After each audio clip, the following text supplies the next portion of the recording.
Welcome to the Mojo for Musicians podcast from Manny Cabo Media, where we dig deep into today's top strategies to help you take your music career to the next level with real, raw, and uplifting conversations with industry professionals that are making moves, making a difference, and making the best versions of themselves to inspire you to do the same. What's going on, everybody? I'm your host, Manny Cabo, and welcome to another episode of Mojo for Musicians. All right. Welcome back, my beautiful Mojo Maniacs, to another episode of Mojo for Musicians, the source of inspiration for my beautiful ecosystem of artists. And I'm so happy you could join me because this one will certainly hit home for many of you, especially those that fear the uncertainty that change brings. But before I get into that, I also want to start off by saying thank you guys, seriously, for continuing to keep Mojo for Musicians in the top percentage of best musical podcasts in the world. And essentially, it's because of you that I can continue to do this, but more importantly, continue to inspire our world of aspiring and seasoned artists as well. So thank you. And of course, please continue to rate and review the show if you haven't already, and encourage anyone that you feel would benefit from the show to listen in. So with that being said, let's just get dirty with this episode, and I'll try to unpack this information as best as I can. So hopefully you can walk away feeling a bit bolder and more fearless with all of your artistic pursuits. So first of all, the fear of change has been deemed a phobia called metathesiophobia. That's a mouthful. And harboring this feeling of fear has many layers of detrimental effects that could lead to things like depression and panic attacks and even diminish the will to live. So yeah, it can get pretty severe, which is why I'm so adamant about people not just facing their fears, but understanding that these fears or illusions don't have to hold you back. Because I get it. Since the beginning of time, we humans love routine, and our innate predispositions have always erred on the side of resisting change. Why? Because we love control, we love patterns, we love routines. So it's natural that when something disrupts those patterns, we become apprehensive. But I'm here to tell you that it doesn't have to be that way, especially in the entertainment industry. But like I said before, I get it. I've suffered great losses over the years in this industry, shared many a tear and frustrations, but at the same time, I've gained indispensable knowledge from those hardships. And because I faced those fears gradually, I disarmed their intensity. As I mentioned in previous episodes, the recent loss of my dad created further fear of loss to the point where I was like PTSD and getting phone calls or leaving the house. But the reality is, it's just part of life losing someone. So instead of focusing on the void, I focus on the beautiful memories and the incredible wealth of knowledge and experience that my father instilled in me. And I could still hear him say, "Don't ever give up." And that alone has allowed me to persevere in this ever-changing industry. And yeah, sure, it was a terrible time of anxiety and stress and all those ill feelings and difficult emotions. But I had to be rational. And I had to stay strong for my family, understanding that life has to move on, as painful as that sounds, because my family needed that rock of Gibraltar to keep all of us strong. And I began to overpower those irrational roots of fear because I kept facing them and feeling them. And it was my way of mourning because, listen, when you lose someone, you have to mourn, And if not, those feelings just fester and exacerbate the fear. And that goes with every loss, whether it's a job or opportunity, whatever the case may be. You simply have to say loss or rejection is a sign for redirection and refocusing.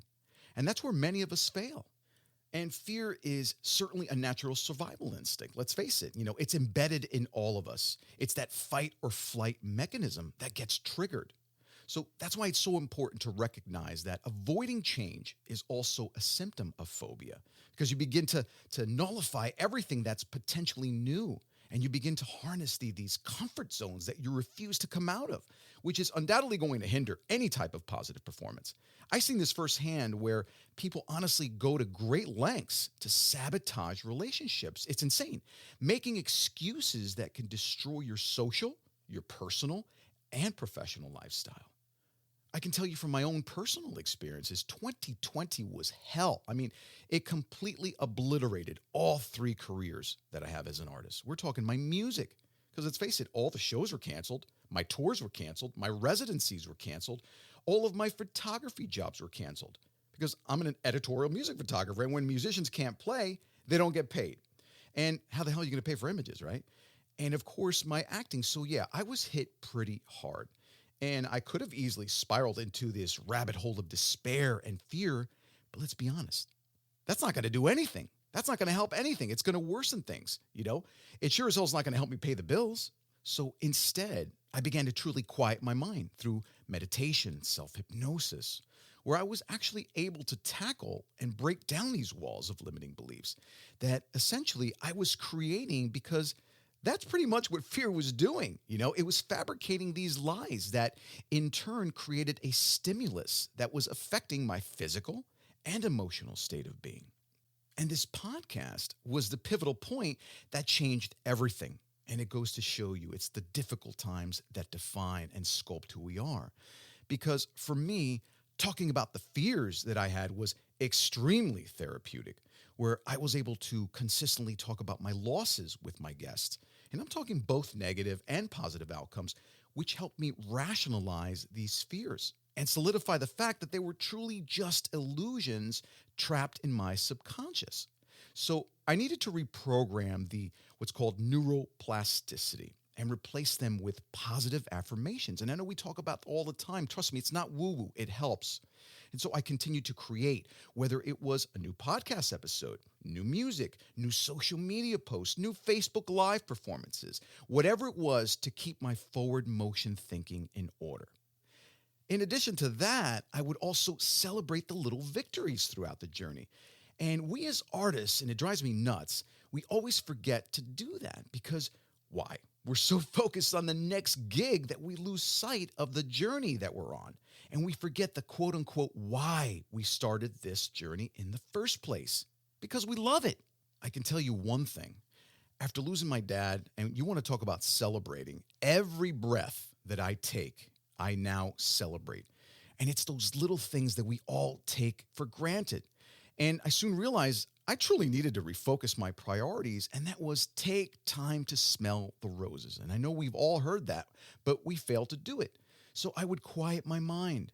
Guess what, guys? It's been scientifically proven that the brain has over 60,000 thoughts a day. So why the hell am I going to contribute, adding to this already astronomical amount of nonsense with additional disruptive thoughts and fearful ones, no less, to add insult to injury? Another important fact that I want to highlight here is this, guys. This is really serious. You don't have a mental illness, and you sure as hell don't need medication, and it's definitely not a sign of weakness to be fearful, because you're human. People, we all go through these moments, and some deal with it better than others. That's it. But I want to let you know here and today that you too can overcome this.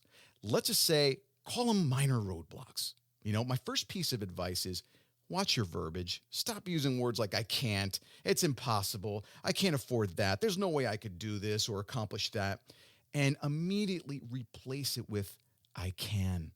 I am an incredible artist. I can afford that. Why not me? And my favorite, look yourself in the mirror, love yourself, and say this: I got this. I got this. It's that simple. Remember, the key here is repetition.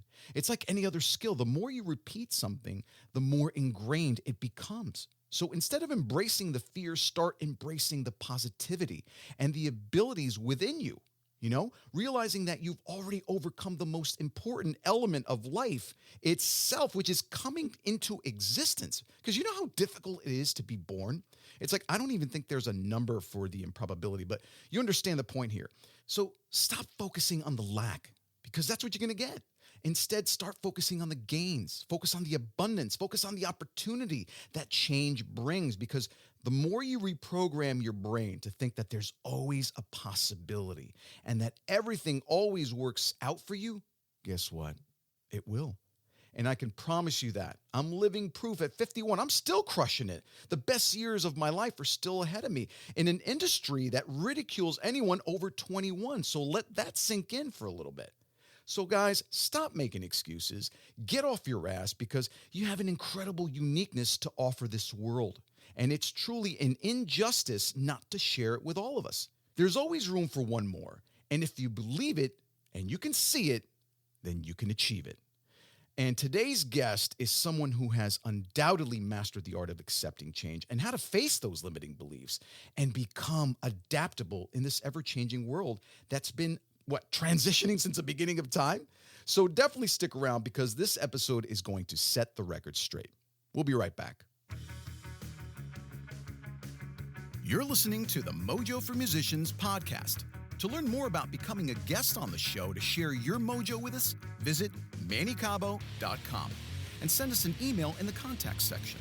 Also, don't forget to subscribe to this podcast on your favorite podcast app so you don't miss any future episodes. And if you like what you hear, be sure to give us a positive review on your favorite listening platform.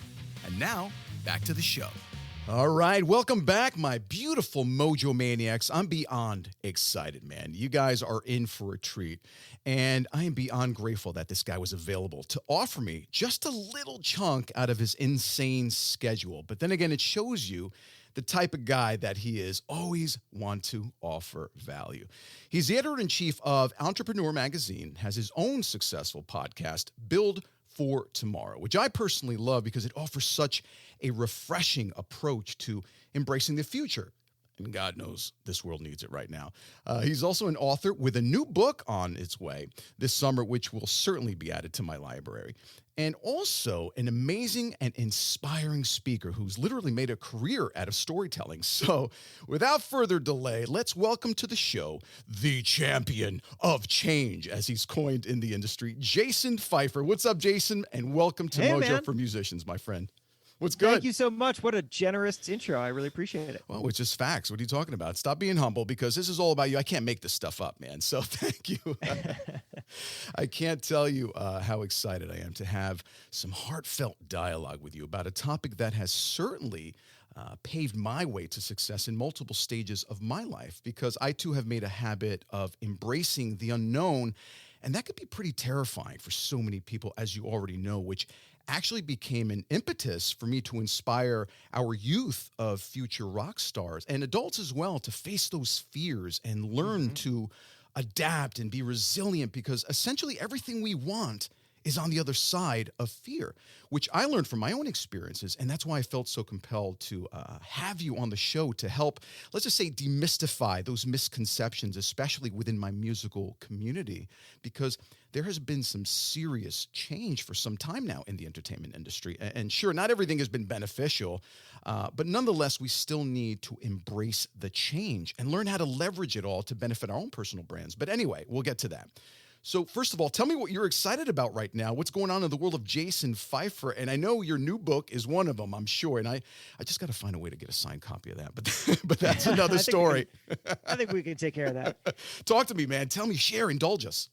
Yeah, well, what am I excited about? I mean, I'm excited about the world. We're at that moment that we've been waiting for so long, right, where we are seeing things open up. We're seeing people get back out there. People have been building new things throughout, and I have been unbelievably impressed and inspired by the way that everybody, entrepreneurs included, and I'm gonna use the word entrepreneur a lot probably during our conversation here. But I wonder why, though. I wonder why. Yeah, I know, right? It comes from habit, I suppose. But I want to tell your audience because if they don't use the word entrepreneur to describe themselves, I'm still talking about you when I use the word entrepreneur, because to me, the definition of an entrepreneur is someone who makes things happen for themselves. And I think that every musician would certainly claim that to be true for themselves as well. So I have seen people make radical shifts in this past year and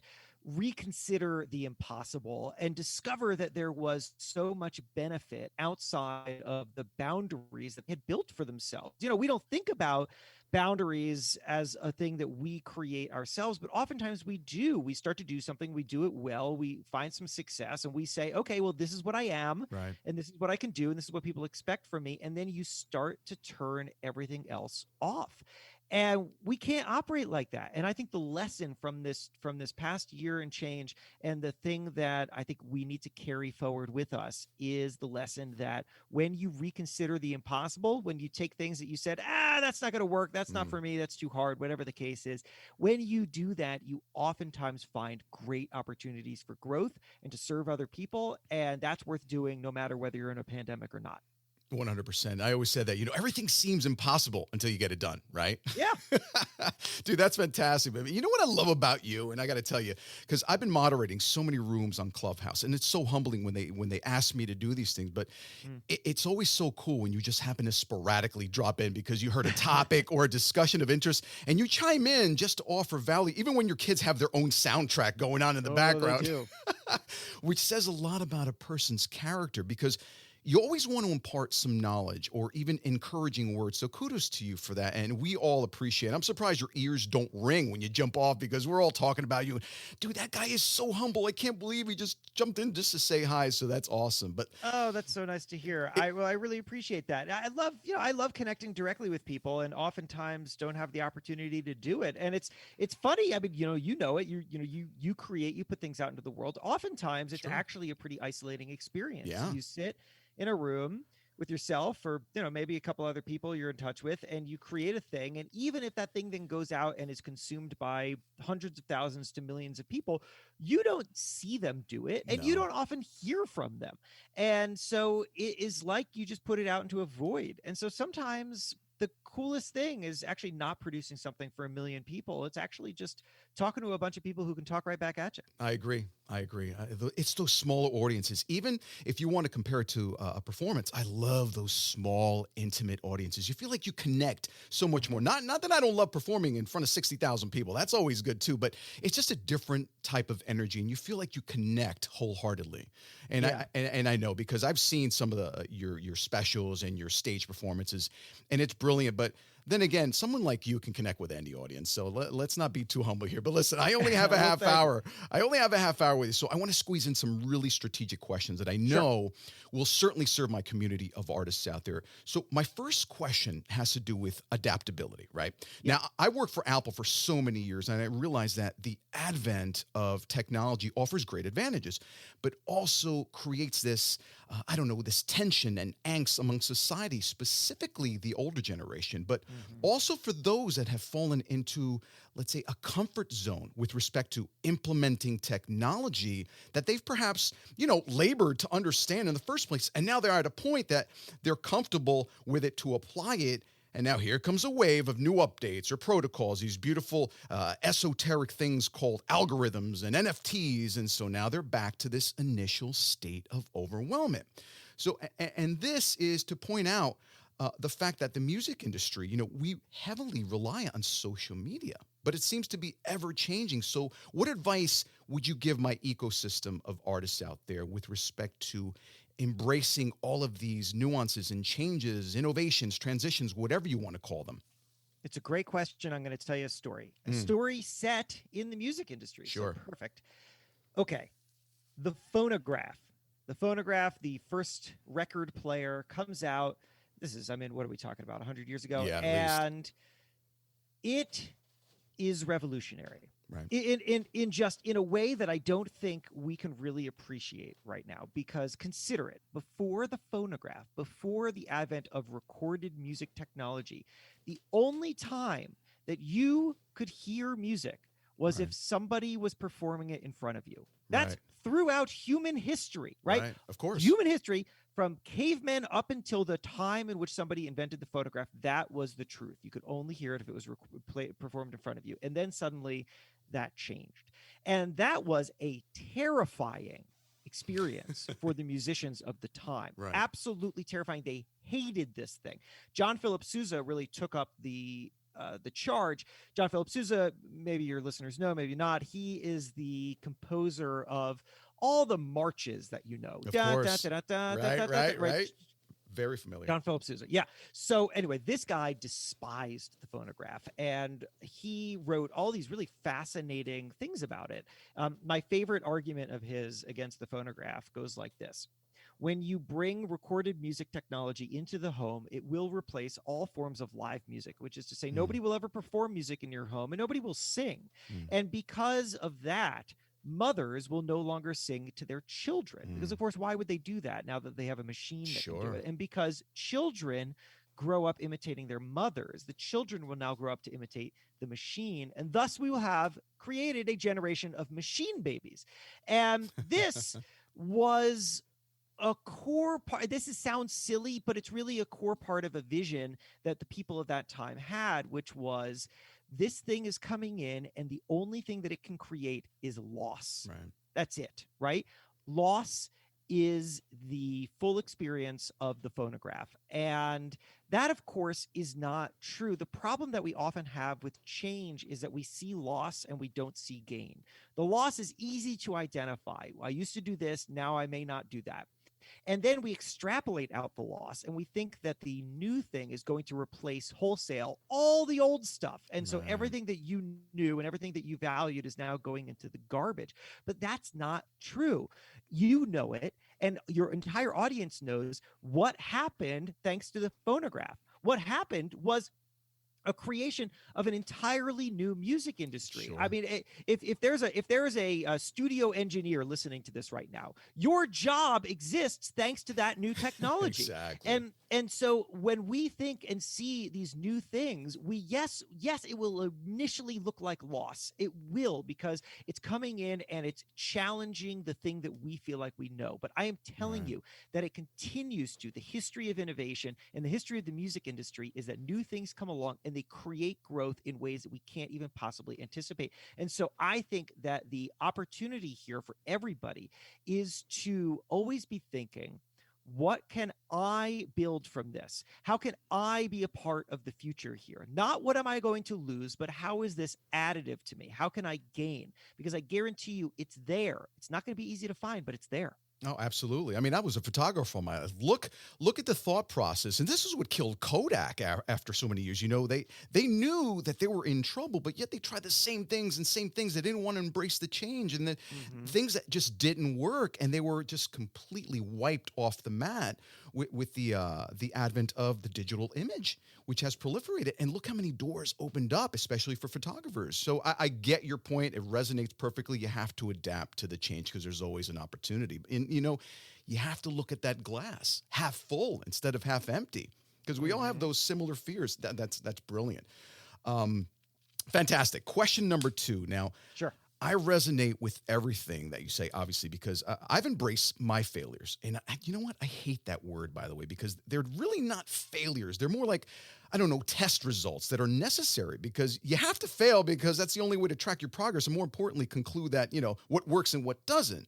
And when you resist that need to overcome defeat, then it's only going to preclude you from achieving the level of success that you desire and can accomplish. So, with that being said, my question to you is, because you're so animated and passionate about embracing the resilience to accept change, was there a moment in time where something drastic occurred that led you to have such a powerful mindset about change? Because I know for me, I became really adamant about inspiring out of those frustrating and challenging moments full of failures. So I'm just curious as to how you became so purposeful about embracing change, because I see so many artists quit and abandon their dreams because they were so scared to adapt or too overwhelmed with the thought of failing. And I'll use one of your favorite quotes, by the way, because I read a lot of your stuff extensively. Thank you. And one of your favorite quotes from Malcolm Gladwell, which totally highlights the point I'm trying to make: self-conceptions are dangerously limiting. Dude, that hit home. That hit home for me, because that in a nutshell describes everything that I just long-windedly just explained. So talk to me. Was there a moment in your life, like, I don't know, an epiphanic moment perhaps? Oh, that's such a good question, and boy, I really appreciate the kind of deepness with which you know my work to know that Malcolm Gladwell quote. I use that all the time. I just like it when people uphold what I've been trying to say. It's like, what am I? I'm just a ball guy in a microphone, but deep down inside, I want to help you. And these are the things that I acquired from people like yourself that I try to proliferate out into my audience, but they just don't listen, and it's so frustrating. Yeah, right. Go ahead. Right. Well, there's also a big difference between listening and really feeling it. Right. You know, I mean, you can hear these things, Sure. but actually sinking in and internalizing them is something totally different. So, I mean, look, you ask a great question. People should know my starting point, and my starting point was that I was not comfortable with change at all. I mean, my parents think it's hilarious that this is what I talk about all the time now, because like I was the kid who refused to. I mean, I used my like childhood blankie until college. I'm right there with you, man. I refused to do anything. Every new thing I hated. For musicians, I was the guy who liked everyone's first album and then thought everything else was terrible. Like I was that guy, right. And it wasn't one singular moment that shifted me, but what I discovered along the way in my own career was that every time I let go of one conception of who I am and what I can do, right, I gained something. My career grew bigger. And the most recent version of that was when I took over Entrepreneur Magazine, which at this point was 5-something years ago. And then people started talking to me in a way that they hadn't before. I was a newspaper reporter, and then I was a magazine editor, and I did this and that other random stuff, but nobody had ever wanted to interview me, and nobody ever saw me as somebody who had anything to say. And I didn't know that I did have anything to say. And then suddenly I took this job and I start getting interview requests, and I start to say yes to them. And here's how they always go. They start out, we've got Jason Feifer here, and he's a thought leader in entrepreneurship. We're so excited. And that made me so nervous. And I thought, I don't know that I'm that. And so I would try to reel it in. I'd say, well, I think of myself as a journalist, and I'm a generalist, really. Right. And whatever. I was like killing the reason that I was on these people's show. And so then they would have to course correct. Well, we think of you as a thought leader. And after a while, I tell my wife this problem. And she says the words that really set me down the path that I am on now, which is that she says, if they want you to be a thought leader, then be a thought leader.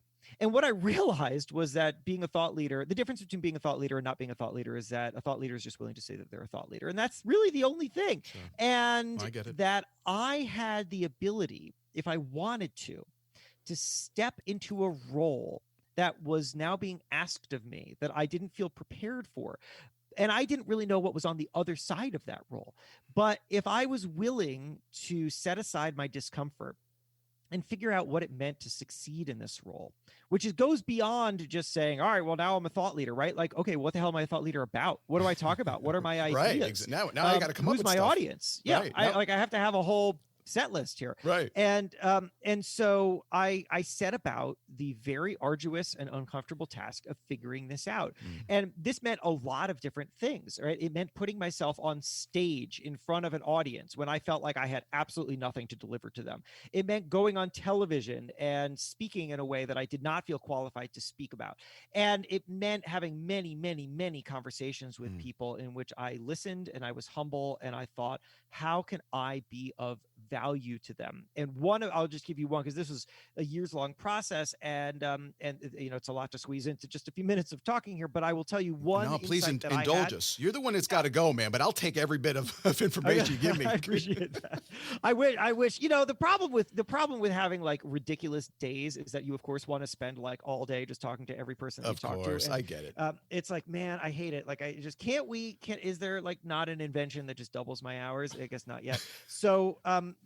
But look, I'll tell you the one thing that was one of the key insights that I had early on. And that was, I started to realize that the questions that people were asking me were not just questions. The questions that people were asking me, whenever I'm talking to having a casual conversation with somebody at an event, whatever the case is, the questions that they're asking me are actually them telling me what they think my value is to them. And the more that I could focus on what the pattern was, what questions am I being asked, the more I understood more broadly what my relevance is to people. Right. You understand me in some way, or you understand how I fit into your world in some way. And I don't think I understand that. So you tell me. And then I'm going to go back and I'm going to figure out how to fulfill the thing that you're looking for. And so when people started asking, I realized that the thing people were asking me more than anything else was, what are the qualities of a successful entrepreneur? That's what they wanted to know. Sure. And I started to think, well, what's the answer to that question? And the answer I realized was adaptability. And the more that I could understand adaptability and the more that I could see it in other people and understand how I did it myself, the more I might actually have something for people and something that I believe in. Not just I'm not playing some role here, but and that's the origin of the person that you're talking to today. I didn't have to do this, but I saw that there was an opportunity and I didn't know what was on the other side of it, but I was pretty damn sure that it was big and transformative and that I would regret not figuring it out. That's genius, man. I love it. And, that's a great segue into question number 3, because it's true.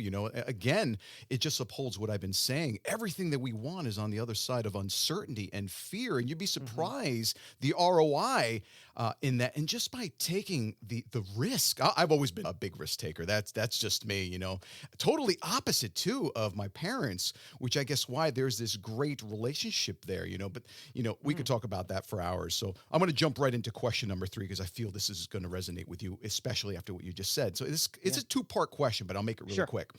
Now, I personally, myself, I made a career as a vocalist from feeling, uncomfortable, or rather feeling comfortable in those uncomfortable situations. Yeah. And I learned this during my journeys on TV shows like The Voice and La Voz, where there was limited time to rehearse. Stepping into moments of uncertainty was again, a commonplace.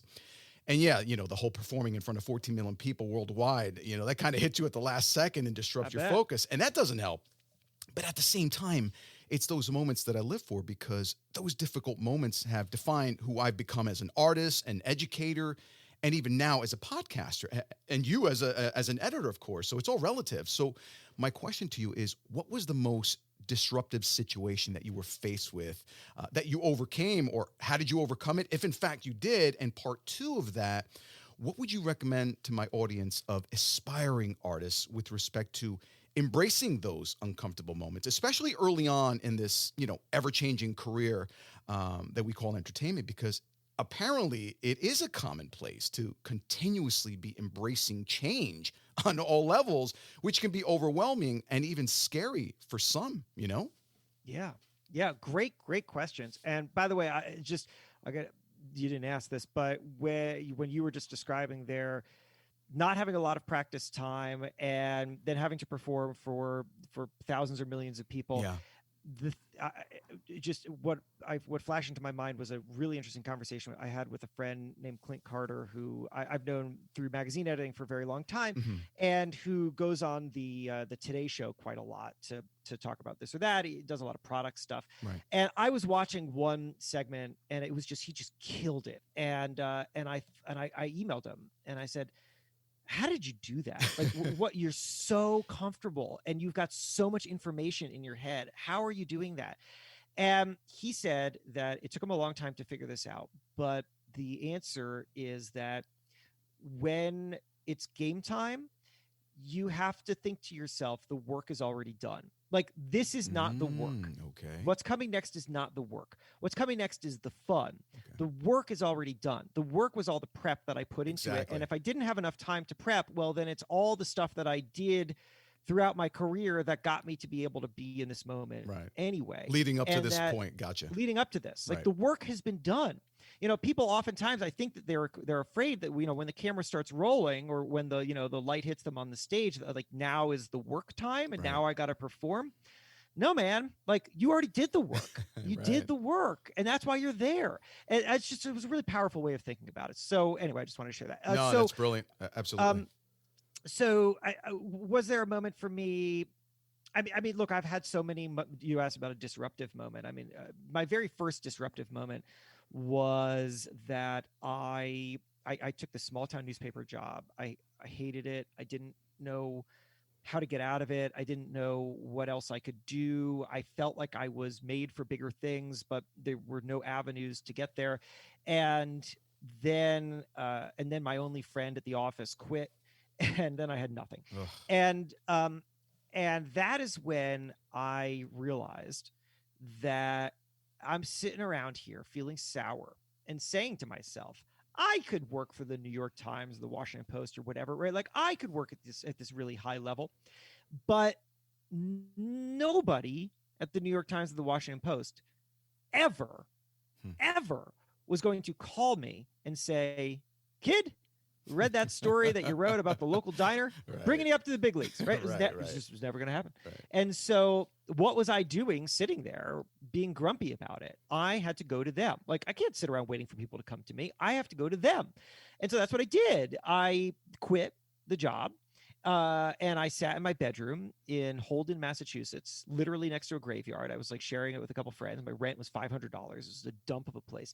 And I just started cold pitching. I was like, I'm going to go to them. And I did it. It took months. Right. I got a piece in the Washington Post. I got a piece in the Boston Globe. I got a number of other ones. And I started to prove to other people and to myself that I could work at this level. And that had a profound impact on, one, my ability to convince other people that I should work with it, right? It's like the first one's the hardest. And then also just to convince myself that I was doing something right here. And the thing that I was doing right was not sitting around at some job and just having it, but was figuring out proactive ways to go and get myself in front of people. And I've been doing that ever since. It was just a mind shift, you know. It was I just can't trust the rest of the world to recognize me. I gotta go recognize me and then go get it in front of everybody else. So, you know, what's my advice? I mean, to part two of your question, what's my advice to people who feel like they are halted by some kind of change or whatever? I mean, look, the answer is going to be, it's easier to say than to do, quite obviously. But look, if you stop moving, the literal only thing that happens is that you stand still and everyone else passes you by. Right. It's the only answer, right? Absolutely. And when you look at the careers of people who have had great success, what you found is that even though it may not seem it, because you're only seeing the tip of the iceberg, they have had to shift so many times. Absolutely. And they've had to adapt so many times. And, you know, you had mentioned how failure is really kind of a terrible word for something not working out. And you're absolutely right, because failure, when put in a continuum, is just a piece of data. Right. And the really successful people have internalized that, or they've just been able to keep going. And that is the only thing that you can do. I have no secret words for you. I have no buttons that you can press. The only thing that you can do is to move forward, constantly, to constantly remember and try to contextualize that you are in a continuum. Right. And there are things that have come before and there are things to come, and you have control over the things to come. And you probably have a lot more insight than you think you do. And that the moments in which you felt were failures were actually really instructive lessons that probably gave you some insight that other people don't have, and that you're able to utilize in a way to go forward. And that is the only thing you can do. You cannot, I guess, jot this down and slap it on your wall. The future is not optional. You just can't opt out of it. Love it. Right. And so the only thing you can do is be part of it. Plus, you don't want to live in regret, too. That's the worst. That's my biggest fear. You know, shoulda, woulda, coulda. That's not going to be me at 90. That's why I try to, at least, even if I fail, you know, I want to at least say, I tried. Didn't work out. At least you did it. Right. Right. You know, absolutely. Well, listen, this is my last question. I've got, 4 minutes left. And you know, okay. I love this crunch time. This is again, that uncomfortable zone where I got to hurry the hell up. So finally, this is my signature question of the show. I love it. I love a signature question. Yeah, my signature question of the show, which is one of my favorites because it allows me to tap into, you know, the great minds like yourself of why you all do the things that you do and why you've accomplished so much that has allowed me personally to create, I don't know, a template of mindset, which is, you know, what's your mojo? You know, what's your mojo in continuously wanting to engage with your audiences about change and being resilient, even if those uncomfortable moments arise, because it's so gratifying for me when I watch you speak on stages in your videos, because you truly are, man. I got to tell you, you are people say I'm rowdy, but you're a poster boy of a passionate orator. So what's the secret sauce in your drive, man? Because as I said it before, I want to bottle that up, sell it, and perhaps maybe then I'll be featured on the front cover of Entrepreneur Magazine. So indulge me, man. Oh, man, that's a really good question. I mean, I didn't talk like this for the majority of my career, right? I'm what you're seeing is the product of me, as I described earlier, of me trying my absolute best to understand how I could be useful to people. And I think that when you find something that is at that intersection of stuff that you believe in and also stuff that you feel is a massive opportunity, that you get really excited. And then I have always been attracted not to like great art or whatever, but instead to art and to other performances and to things that show me that the boundaries are not where I thought they were. And so I remember moments like seeing John Taffer on stage. If you know John Taffer from Bar Rescue, who I'm fortunate to have become friends with since I saw him on stage. But I watched that guy, and he is screaming, and he's like, sweat is pouring from his face as he's talking on stage. And what I remember sitting there and thinking, oh my gosh, I think that I'm doing like loud, but I actually could turn it way up and not be seen as insane because I'm experiencing this and I'm loving it. And that means that there is like there's more to go here. The boundaries are not where I think that they are. And seeing that kind of stuff and then trying to rise to the level of it and not doing somebody else's bit, but instead just figuring out like, what is the best way that I can serve my ideas and the people who I want to help? And is there a way that I can do that bigger and better and more intense in ways that are going to land with them? And I just keep pushing it forward. And what I found is that look, the way that I'm talking to you right now is not the way that we would talk if we were having lunch. It's too much. Yeah, too much. But I feel your passion. I feel like you can't teach that. It's got to come out from somewhere. So it makes perfect sense what you're saying. It's experimentation. Right. That's what it is. It's saying, hey, if I push it this far, what do people do? They love it. Can I push it further? They love it. Can I push it further? They love it. And that the more I do it, the more natural it feels. And the more that I feel like I've locked into something that is genuinely me. That takes time. And that's a kind of change in and of itself. How do I speak? How do I relate to people? Is there a way that I could do that better? It's not an act. I'm not BSing, but what I am doing is I'm trying to calibrate what is the best version of me that leads to the best results for other people. And then I'm going to live whatever that is. Love it. Oh, man. I love it. I love it. I know we're out of time, but listen, I'm beyond honored and super grateful for your time today and helping me understand the workings of that brain of yours. And on behalf of my audience and incredible artists out there, I'm wholeheartedly thanking you for this incredible half hour of diamonds of knowledge that you've dropped on us. So thank you for that, my friend. I wish you, nothing but continued success. And I'm so looking forward, by the way, to your book. And yes, I clicked the be alerted when it's out button, on your site. Nice. Yeah, man. So I'm all over it. But before you go, please let us know how we can find you to learn more about you and subscribe to anything that you're working on, any projects that you have coming up, and so on and so forth. Oh, well, thank you so much. I'm honored to be here, and I'm honored by the attention that you've given my work. And so, well, look, yeah, I mean, I'll keep it nice and easy. You had mentioned earlier Build for Tomorrow, my podcast. I'd love for people to check that out. Actually, that story that I told about John Philip Sousa came out of some research from an episode about recorded music for Build for Tomorrow. Right. And so anyway, you can check that out. Also, what you referenced there with the button is if you go to my website, jasonfeifer.com, you can find a whole bunch of things, but I will tell you the first thing that you should do is you'll see a button. You can't miss it, I promise, called Free Training. And that will give you a free audio course that I put together about how to feel more adaptable. And then once you get that, you'll also be signed up for my newsletter where you can get all sorts of info. And yeah, my book is coming out. Although, man, you said, perhaps mistakenly, you said that it's coming out this summer. That would give me a heart attack because I'm still working on it. It comes out next summer. Oh, okay. I was under the impression it said, out there 2021. Okay. No, does it say 2021? We got to change that. I think it says summer 2021. That's what I double check. All right, well, we got to fix that now. That's just me in anticipation again. That's me being eager about it. I'm turning it in at the end of July. So if it comes out now, then we are in trouble. Okay.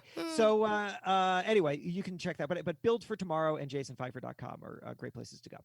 That's awesome, brother. Thank you again. And make sure you tell Jennifer and the little ones, thank you for letting us share you. And I wish you continued success in all your pursuits, man, because you surely deserve it. And thank you for what you do for this world of future entrepreneurs, man, and sharing your knowledge with my well, thank you. audience. And the same back to you. And thank you for everything you're doing for your community. It's fantastic. And it's just such a great time talking to you. Thanks so much, man. Listen, have an amazing week. Much love.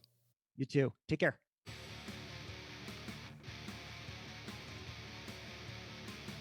This has been a Mojo for Musicians podcast. If you're a musician, producer, engineer, or any other industry professional wanting to share your mojo and stories of success with our listeners, or just want to share some feedback on today's episode, we'd love to hear from you. So just send us an email at info@mannycabo.com. Thanks for listening.